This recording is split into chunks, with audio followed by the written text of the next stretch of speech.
La France le peuple français est un peuple politique, et même métapolitique, et même métaphysique.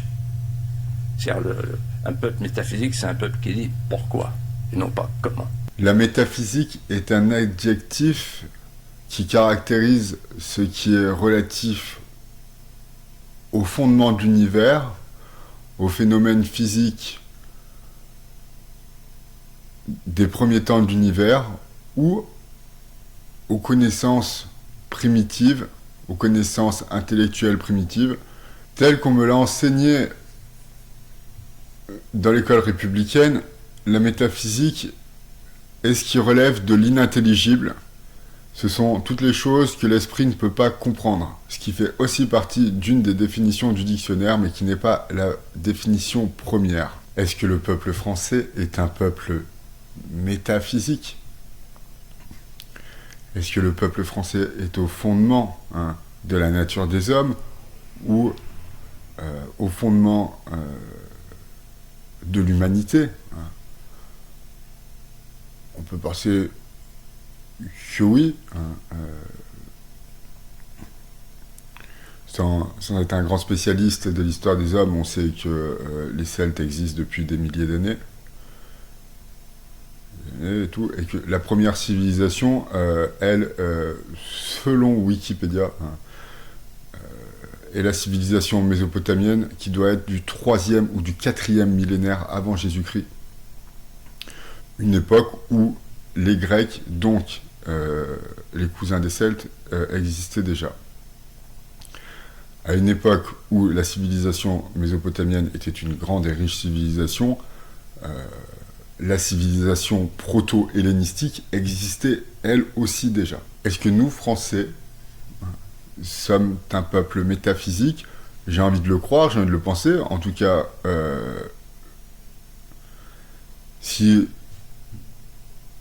l'on tend vers l'ésotérisme, cela semble être une évidence. Tout le monde connaît la France, tout le monde admire la France.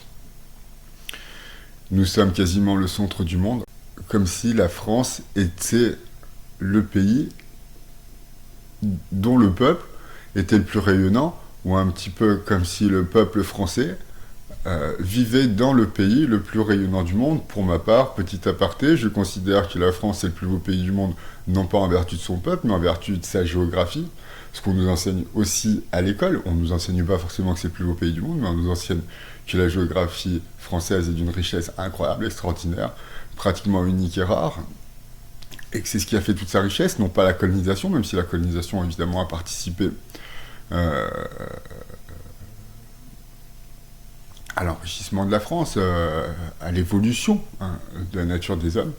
On nous enseigne surtout que le point fort de la France, c'est sa géographie. Un carrefour migratoire, et aussi un climat et des reliefs concentrés dans un territoire qui offre une richesse sans précédent, j'ai envie de dire,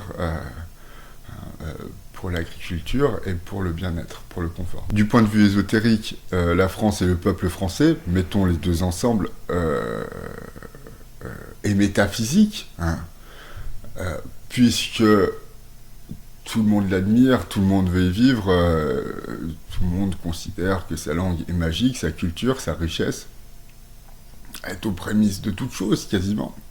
D'un point de vue plus pragmatique, la richesse de la France a apporté aux gens qui y vivaient des richesses et des ressources qui leur ont permis de se développer comme aucun autre peuple, mis à part ses plus proches voisins, n'ont pu se développer parce que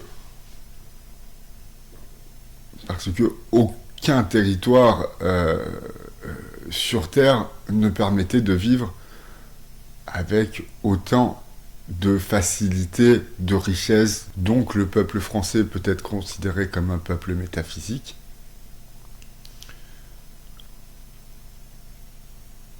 Car d'une part, dans l'esprit de tous,